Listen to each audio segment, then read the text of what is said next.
आज हम चाल और वेग के ऊपर आधारित जो किताब में प्रश्न दे रखे हैं, उदाहरण समझा रखे हैं, उनको हम यह समझेंगे जिससे चाल और वेग हमको बिल्कुल स्पष्ट समझ में आ जाएंगे। सवाल हल करने से पहले हमें उनके सूत्र पक्के पक्के याद होने चाहिए कि चाल और वेग के क्या सूत्र हैं जिनको हम आंकिक प्रश्नों में न्यूमेरिकल्स में यूज़ करने वाले हैं। तो चाल का क्या सूत्र है? चाल और वेग दोनों के एक ही सूत्र हैं, ये हम जानते हैं। चाल बराबर दूरी बटा समय। किसी भी वस्तु द्वारा कितनी दूरी कितने समय में तय की गई, अगर ये दो चीज़ें हमें पता हो तो हम चाल ज्ञात कर सकते हैं। तो देखिए किस किस तरह के प्रश्न पूछे जाते हैं। एक वस्तु 16 मीटर की दूरी 4 सेकंड में तय करती है और पुनः 16 मीटर की दूरी 2 सेकंड में तय करती है, तो वस्तु की औसत चाल ज्ञात करें। तो सबसे पहले हम ये देखेंगे कि हमसे पूछा क्या जा रहा है। औसत चाल ज्ञात करनी है, तो औसत चाल ज्ञात करने का सबसे पहले हम क्या याद करेंगे, इसका सूत्र क्या है? तो औसत चाल का सूत्र क्या है? कुल तय की गई दूरी। कुल वस्तु ने कितनी दूरी तय करी है और उस कुल दूरी को तय करने में कितना समय लगा है।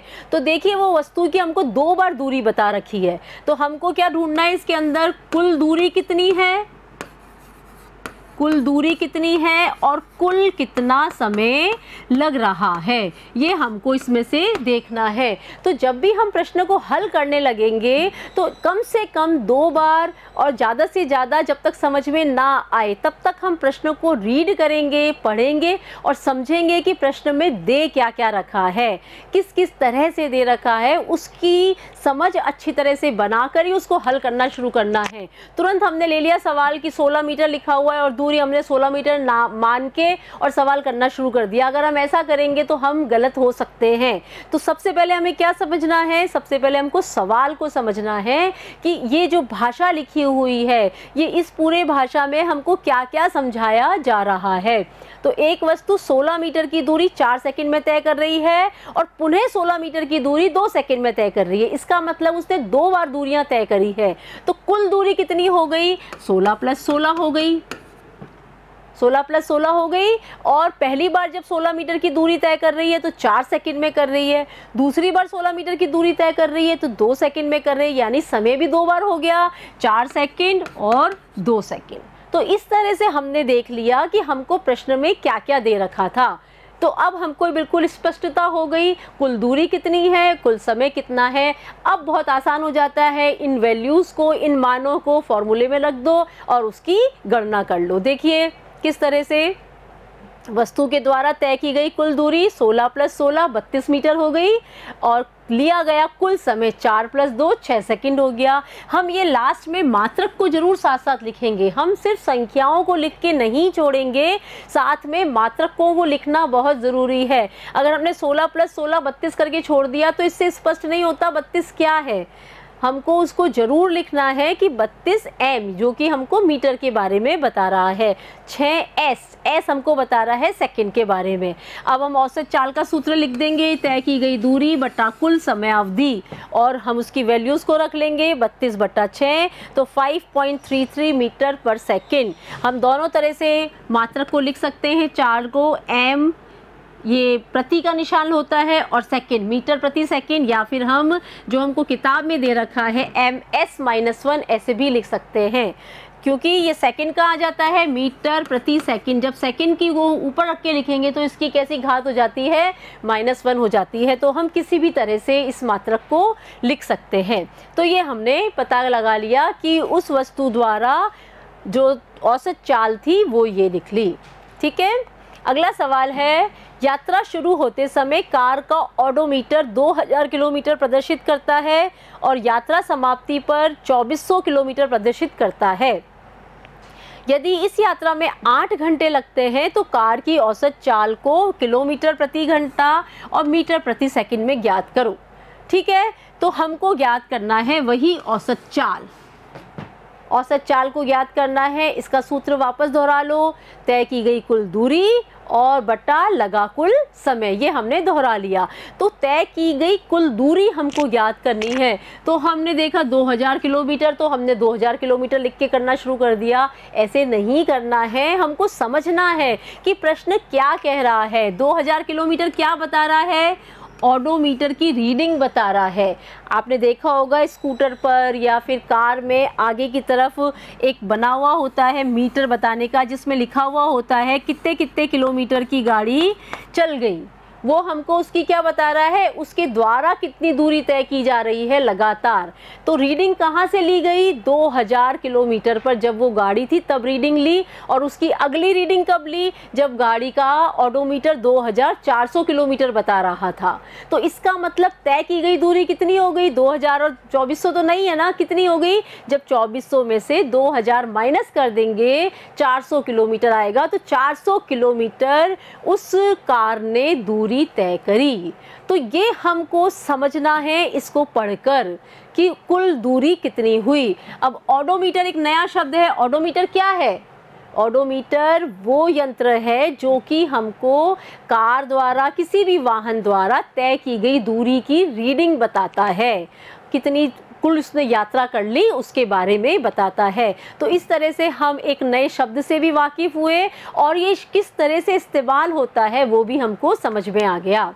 तो तय की गई दूरी हमको पता चल गई, और इस यात्रा में लगते हैं 8 घंटे, तो समय हमको मिल गया 8 घंटे। ठीक है, अब जो औसत चाल हम निकालेंगे उसको हमको 2 अलग अलग मात्रकों में पूछा गया है, यानी कि 2 उत्तर हम निकालेंगे, किलोमीटर प्रति घंटे में भी निकालेंगे और मीटर प्रति सेकंड में भी निकालेंगे। तो देखिए सवाल को कैसे हल करेंगे। कार के द्वारा तय की गई दूरी हम निकालेंगे, 2400 में से 2000 माइनस के 400 किलोमीटर आ गया। ये तय की गई दूरी आ गई, और दूरी तय करने में लगा कुल समय 8 घंटे आ गया। औसत चाल का हमने सूत्र निकल लिया, ये VAV का क्या मतलब है, एवरेज। औसत को इंग्लिश में बोलते हैं एवरेज, तो वो लिख रहे हैं यहाँ पे। तो एवरेज कितना निकल गया, 400/8, 50 किलोमीटर प्रति घंटा।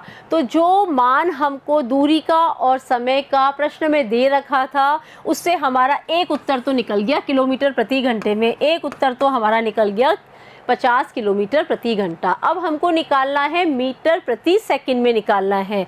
तो मीटर प्रति सेकंड में निकालने के लिए हम इसी को मीटर प्रति सेकंड में चेंज कर देंगे, यानी किलोमीटर को चेंज कर लेंगे मीटर में और घंटे को चेंज कर लेंगे सेकंड में चेंज कर लेंगे। तो ये हम जानते हैं कि 1 किलोमीटर में होते हैं 1000 मीटर। तो देखिए 50 किलोमीटर को हम चेंज करेंगे मीटर में, तो 50 का गुणा कर लेंगे 1000 से, तो 50,000 हो गया। 1 घंटे में होते हैं 60 मिनट और 1 मिनट में होते हैं 60 सेकंड, तो ये आ गया 3600 सेकंड। तो इन दोनों राशियों को हमने चेंज कर लिया।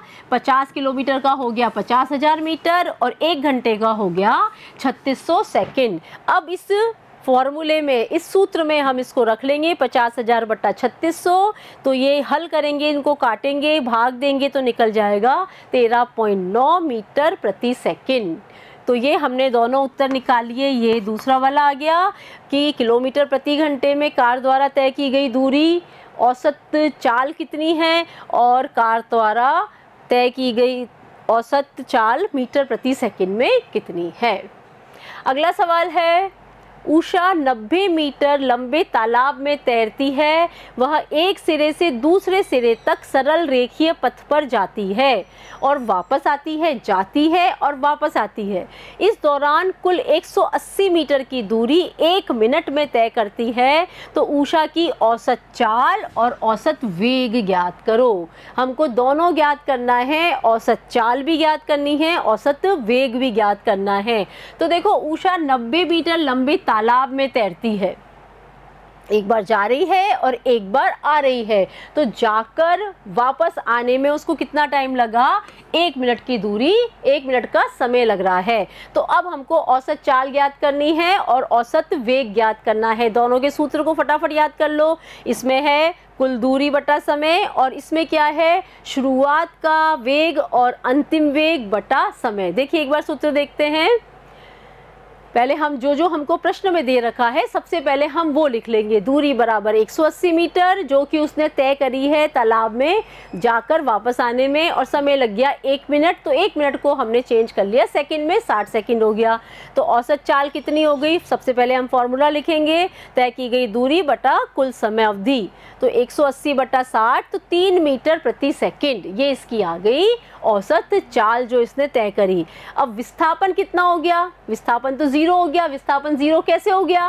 क्योंकि उषा ने जहाँ से तालाब में से अपना तैरना शुरू किया था वो जाकर वापस आ गई, उसी जगह पे आ गई।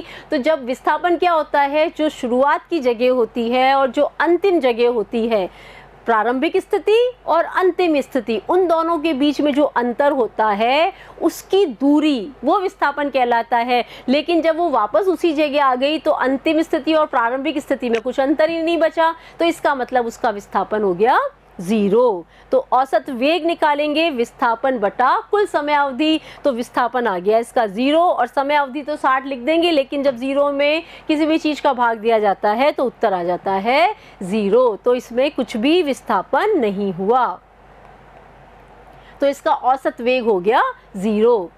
अगला प्रश्न है चाल एवं वेग में अंतर समझाइए। तो जब भी हमसे किसी दो राशियों में अंतर पूछा जाता है तो हम उसको इस तरह से सारणी बनाकर अगर व्यक्त करते हैं तो अच्छी तरह से स्पष्ट हो जाता है।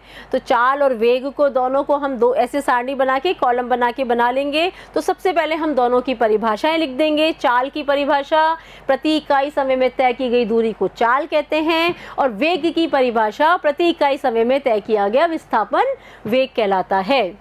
चाल, जैसा कि हम जानते हैं कि ये इसमें दिशा का पता नहीं चलता, कि चाल के साथ साथ हमको दिशा की जानकारी नहीं मिलती, तो यह कैसी राशि हो गई? अदिश राशि हो गई। और वेग क्या है? वेग में हम, वेग है ही तभी जब चाल के साथ साथ उसमें हमको दिशा की जानकारी भी दी जाती है, तो यह एक सदिश राशि हो गई। तो ये भी दोनों में एक अंतर हो गया।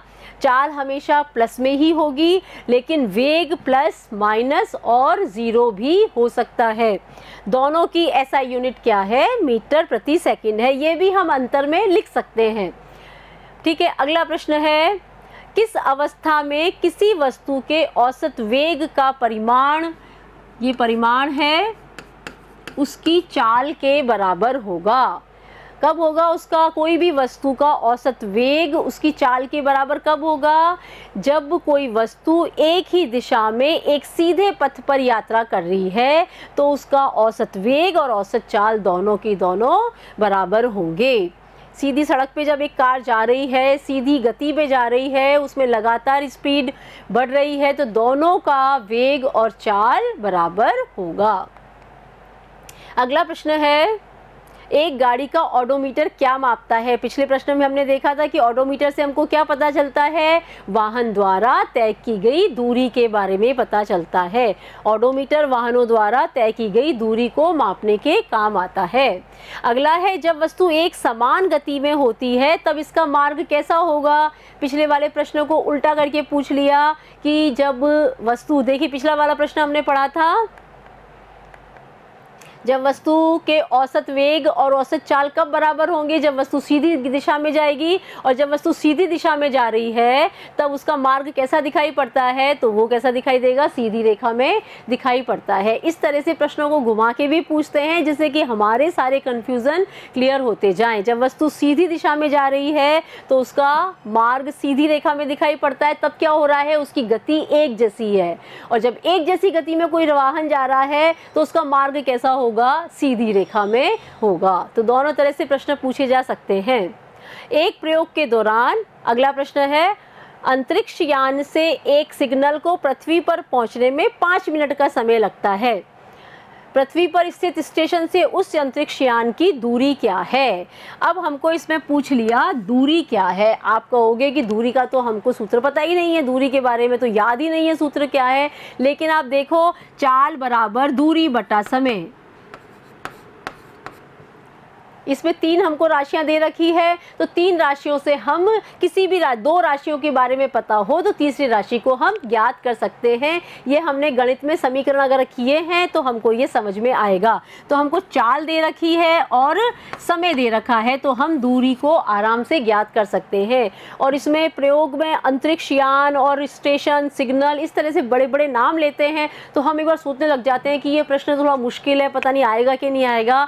लेकिन इसमें परेशान होने की बात नहीं है, हमको सिर्फ ये समझना है कि दूरी क्या है, चाल क्या है, समय क्या है। इतना सा समझते ही उन राशियों को हम इसमें सूत्र में रख देंगे और हम सवाल को हल कर लेंगे। तो देखिए हमको क्या क्या दे रखा है। प्रकाश की चाल बता रखी है। देखिए प्रकाश की चाल अलग से बता रखी है। प्रकाश की चाल है 3 × 10⁸ मीटर प्रति सेकेंड। ये प्रकाश की चाल हो गई। अगला है सिग्नल को पृथ्वी पर पहुंचने में लगा समय। तो समय हमको दे रखा है 5 मिनट, इसको हम चेंज कर लेंगे सेकंड में। तो 5 × 60 सेकंड बराबर 300 सेकंड हो गया। तो पृथ्वी पर स्थित स्टेशन से अंतरिक्ष यान की दूरी हमको ज्ञात करनी है। तो दूरी बराबर क्या हो जाएगा, चाल गुणा समय। चाल हमने रख ली 3 × 10⁸ और समय हमने लिख लिया 300। इसको हल कर लेंगे। 3 × 10⁸ ऐसा कैसा रह जाएगा, 300 के टुकड़े कर लेंगे। 3 × 10⁻2 और 3 का 3 से गुणा हो जाएगा 9, 10⁸8 और 10⁻2 जुड़ जाएगी तो 10⁻10 हो जाएगी मीटर। तो ये हो गया। अब देखो ये मीटर कैसे बच गया। मीटर कैसे बचा, क्योंकि चाल का मीटर प्रति सेकंड, इसका मात्रक था मीटर प्रति सेकंड और समय का मात्रक क्या था, सेकंड। सेकंड आपस में कट गए, बचा क्या, मीटर, जो कि दूरी की चाल को दूरी के मात्रक को बता रही है। तो इस तरह से हम दूरी ज्ञात कर लेंगे। तो ये हम सवाल कर लिए हमने, लेकिन इन सवाल को आपको समझ में भी आ गए होंगे। लेकिन जब तक आप इंडिपेंडेंटली बिना किसी को देखे हुए सिर्फ सवाल को सामने रख के सवाल करेंगे और तब आपको समझ में आ जाए या करने आ जाए, तभी आप मानिएगा कि आपको सवाल करने आ गए। ये सिर्फ आपके हिंट के लिए है, इनको देख के समझ लो, फिर इसको बंद करके अपने आप अपने सवाल को करो, तभी मानना कि आपको सवाल करने आ गए हैं। Thank you.